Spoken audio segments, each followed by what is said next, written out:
Good afternoon, everybody. So today I have decided to have a look at insect repellents for my dogs. So as we approach winter, I will no longer be using the chemical based tick repellents. I do live in a place where the ticks and the biliary is very bad, so I do feel that I cannot take that chance.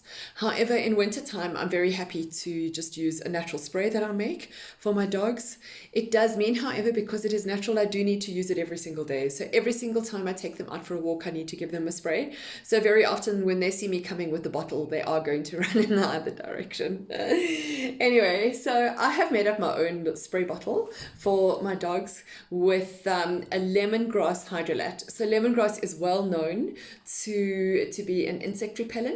Not so sure whether that is because of the geraniol, but because geranium also has geraniol in it, and so it could be that which is supposed to make it a very good insect repellent.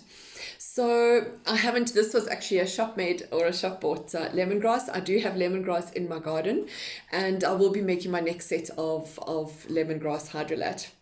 So I took the lemongrass hydrolat to half a bottle. I added some apple cider vinegar, which is also very well known to protect against mosquitoes. So often in summertime when those mosquitoes were buzzing around and the dogs couldn't fit under the mosquito net, I would also just give them a spray with this. So it was even used during summertime just to protect them against, or just to chase the mosquitoes away so that they could get a good night's sleep. So a little bit of apple cider vinegar, and you can actually smell the apple cider vinegar, and that's probably what puts my dogs off the most, is that very strong smell.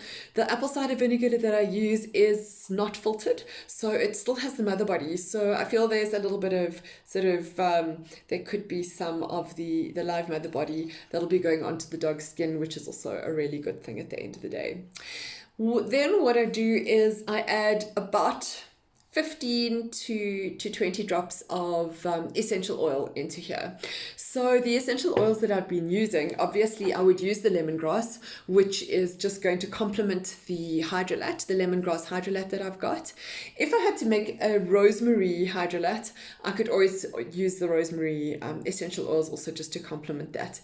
Because lemongrass is so well known as a tick repellent, I would still prefer to do the lemongrass. So probably 3 to 4 drops of lemongrass, because it's the best known to repel the insects, the ticks in particular. Then what I would do is I would add another sort of 3 to 4 drops of geranium, and the geranium makes it smell really nice, so they smell like rose. And all my neighbors comment if we'll end up bumping into them on the walk, because they all smell of rose, and they can continue smelling like that for quite a few hours after the walk. So you know that they're still being protected even though they're not on their walks. So the geranium is also a really nice essential oil. Also has the geraniol, but also has citronellol, which will also be a good insect repellent. So those are two of the best sort of essential oils to use. But we also add a little bit of lavender, so probably 4 drops of lavender as well. So that's taken me to about 12 drops of essential oil. So the lavender is also just a general insect repellent.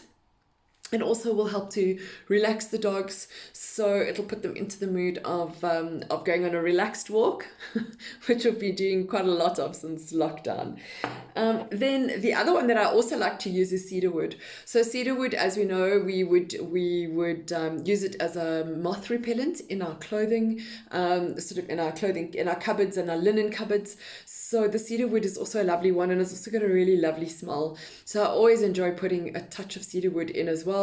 So we were sort of on about 12 drops. So I'd probably add another 4 drops of cedarwood into that bottle, and then you just give it a good shake, and over the days it's going to really infuse into the hydrolat and into the vinegar, and an excellent spray to use. And I find that the dogs don't seem to pick up ticks in the wintertime, even though they are still around. So if you are living in an area where in summertime you don't pick up up a lot of ticks. You could also use this mix for summertime.